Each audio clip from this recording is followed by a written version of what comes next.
Okay, I love this question. So what the rest of the question says is she's asking if extensions pull out your natural lashes and if they grow back in screwed up. So let's talk about lash damage really quickly.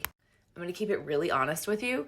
Anyone who is trying to sell you lash segments or do extensions on you, if they tell you that an extended wearing lash isn't going to cause any damage to your natural lashes, they are just full of shit. It's really that simple.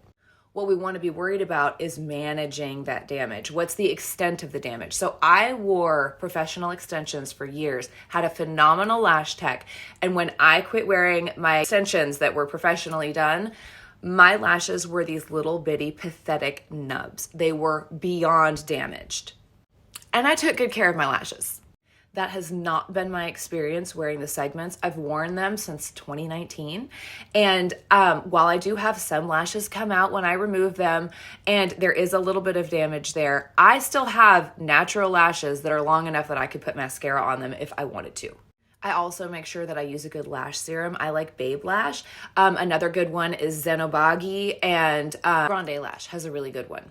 So keep your lashes clean, remove them weekly, use a good serum, and remove them slowly. Be patient, and I think that you're going to be just fine.